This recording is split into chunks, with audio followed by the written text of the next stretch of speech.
நமக்கு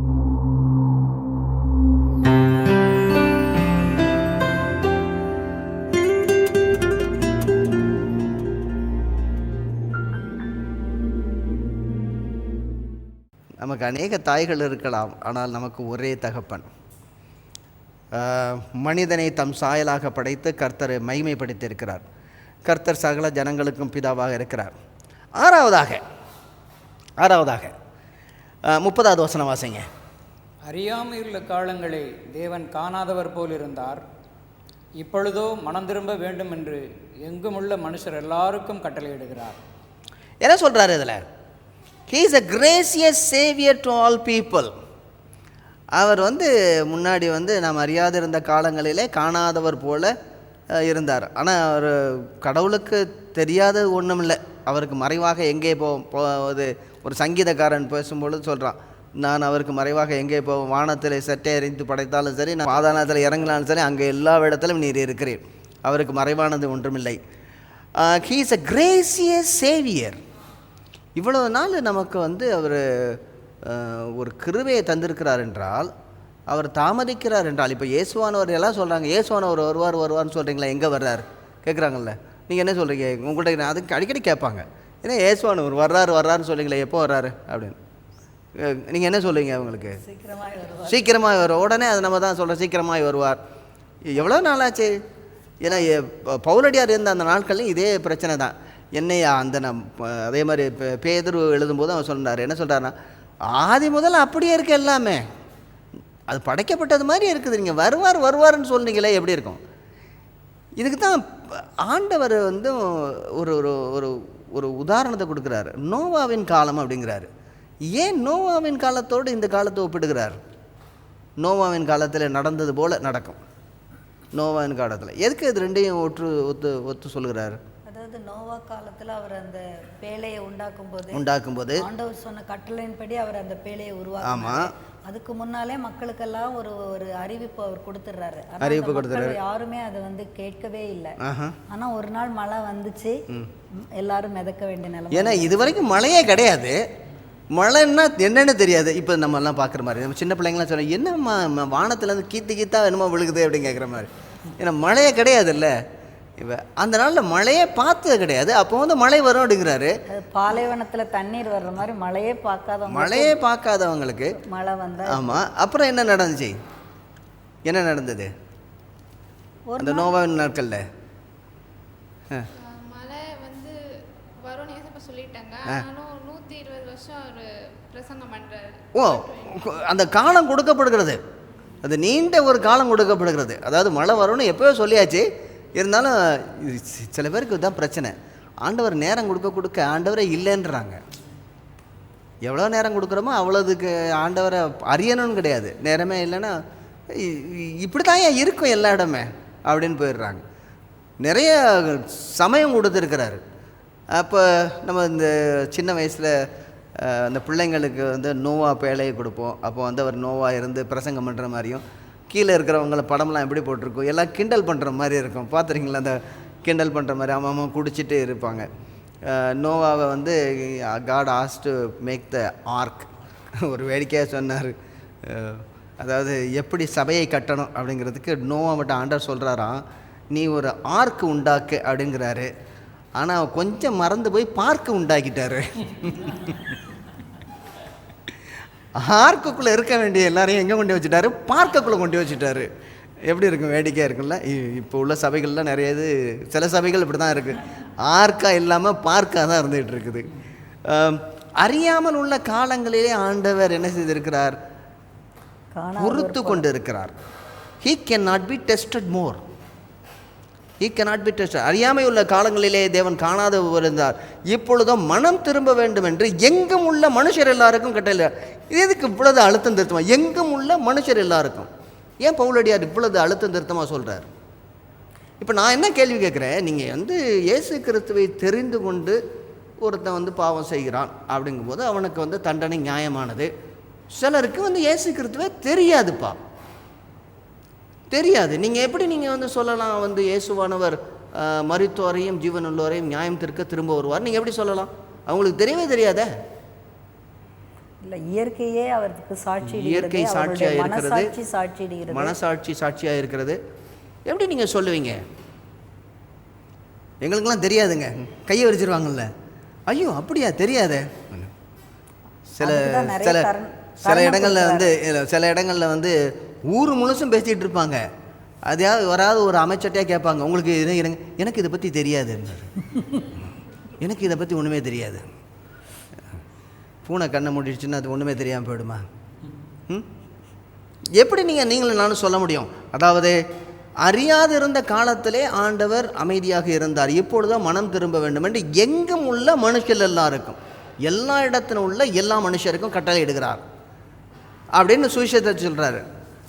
நீங்களும் நானும் இதை எப்படி நம்ம வெளியில் போய் சொல்லும் பொழுது, ஒருத்தட்டு சொல்லும் பொழுது எனக்கு தெரியாதுப்பா அப்படின்றாங்க, நீங்கள் என்ன சொல்லுவீங்க?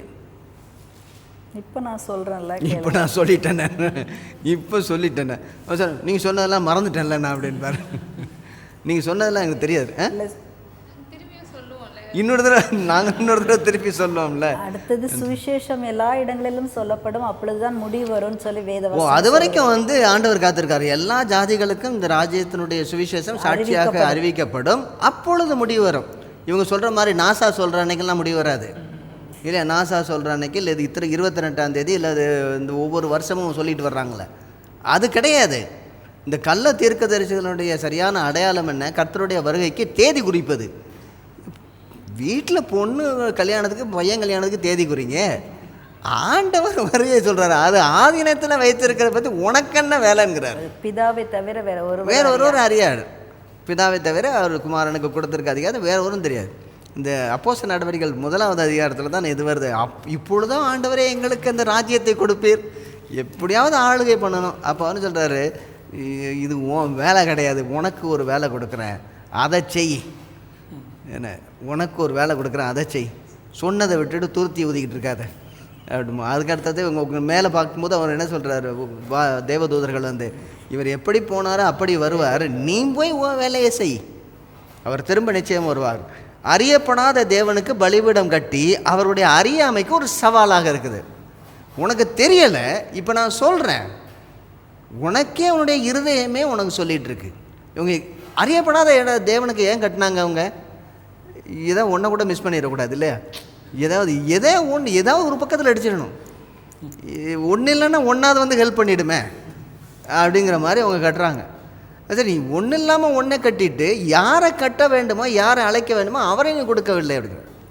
அறியப்படாத தேவனுக்கு கட்டிய பலிபீடம் அவர்களுடைய அறியாமை வேடிக்கையாக இருக்குல்ல. அறியப்படாத தேவனுக்கு பலிபீடம் கட்டினவருடைய அறியாமை.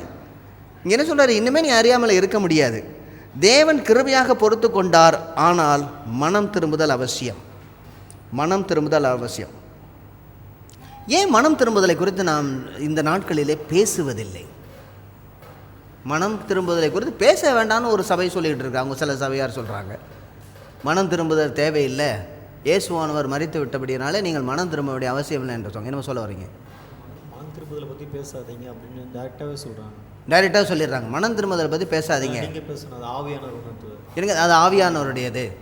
ஆமாம், இன்னொன்று சொல்கிறாங்க, ஆவியானவருடைய வேலையே மனம் திரும்புதல் கிடையாது அப்படின்றாங்க. இல்லை, நீங்கள் யோவானில் வந்து உடனே எடுத்து நீங்கள் வாசிக்கும் போது அவங்க என்ன சொல்கிறாங்களா, அது வந்து யூதர்களுக்கு கொடுக்கப்பட்டது, ரட்சிக்கப்படாத யூதர்களுக்கு அது கொடுக்கப்பட்டதே தவிர நமக்கு கொடுக்கப்படவில்லை. ஆக பரிசுத்த ஆவியானவர் உங்களை என்ன செய்வார்? என்கரேஜ் பண்ணுவாரே தவிர உங்களை கடிந்து பேச மாட்டார் அப்படின்றாங்க. என்ன ஒரு மாதிரி முழிக்கிறீங்க?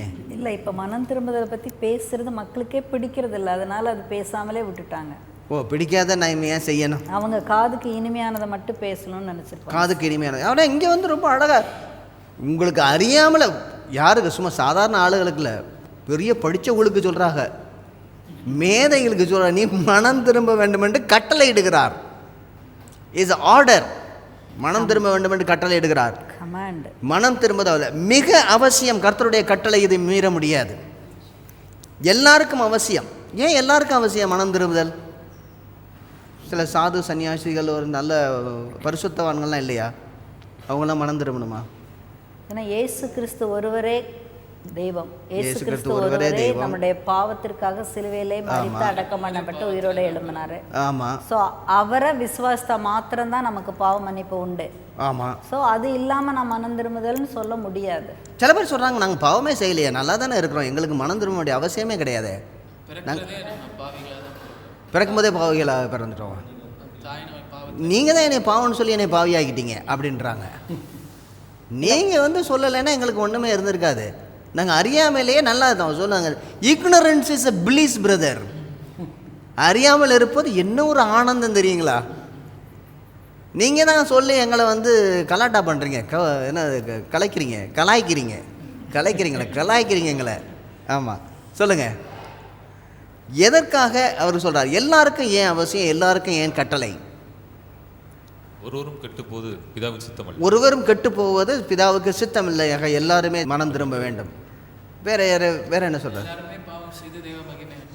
எல்லாருமே பாவம் செய்து தேவ மகிமையற்றவர்களானோம். இதான் ரோமர்கள் நிருபத்தில் ரொம்ப அழகா 1, 2, 3வது அதிகாரம் வரைக்கும் சொல்றாரு. யாருமே நீதிமான் கிடையாது, ஒருத்தருமே நீதிமான் கிடையாது இந்த உலகத்தில். எல்லாருமே பாவத்தில் ஈடுபட்டு இருக்கிறோம். நீ அறிஞ்சு செய்தையோ அறியாமல் செய்தியோ, தெரிந்து செய்தையோ தெரியாமல் செய்தையோ. ஒருத்தர் சொன்னார் நான் பாவமே செய்யலை அப்படின்னு. மெதுவாக கேட்டாங்க, ஒரு நாளைக்கு ஒரு பொய்யாவது சொல்ல மாட்டிங்களா அப்படின்னு. அது அப்படி இப்படி வந்துடும். சரி, இத்தனை வருஷம் வாழ்ந்துருக்கீங்க, எத்தனை நாளாச்சு, எத்தனை பொய்ன்னு இப்படி கேட்டாங்க. ஒரு நாளைக்கு ஒரு பொய் இல்லை, அது நிறையா வந்துருங்க. இப்போ அப்போ ஒரு நாளைக்கு ஒன்றே வச்சுக்கிடுவோம். இப்போ எத்தனை வருஷம் வாழ்ந்துருக்கீங்க, அப்போ எத்தனை பொய் சொல்லியிருக்கீங்க? இப்போ இதெல்லாம் என்னது? அதெல்லாம் ஆண்டவர் கண்டுக்கிற மாட்டார், இதெல்லாம் சில்லற காசு இல்லை. என் தாய் என்னை பாவத்தில் கற்பந்தரித்தால்னு வேத வசனம் சொல்லுது. வேத வசனம் சொல்கிறது. அதோட அர்த்தம் என்னன்னா, விழுந்து போன அந்த வீழ்ச்சியிலிருந்து அந்த தொடர்ச்சி நமக்கு சுபாவமே வருகிறது. அதாவது பாவம் செய்ததுனாலே ஒரு மனுஷன் பாவி அல்ல, அவன் பாவ சுபாவம் உடையவனாக இருக்கிறபடினால அவன் பாவம் செய்கிறான். ஆக இதை மறுக்க முடியாது, இதை தவிர்க்க முடியாது. இதுதான் பிரச்சனை. சில பேர் ஒரு ஜீசஸ் இஸ் ஆன்சர் அப்படின்னு வந்து ரோட்டில் எழுதி போட்டிருக்காங்க. பக்கத்தில் போய் வாட் இஸ் த கொஸ்டின் அப்படின்னு கேட்குறான். கொஸ்டினே தெரியல அவனுக்கு.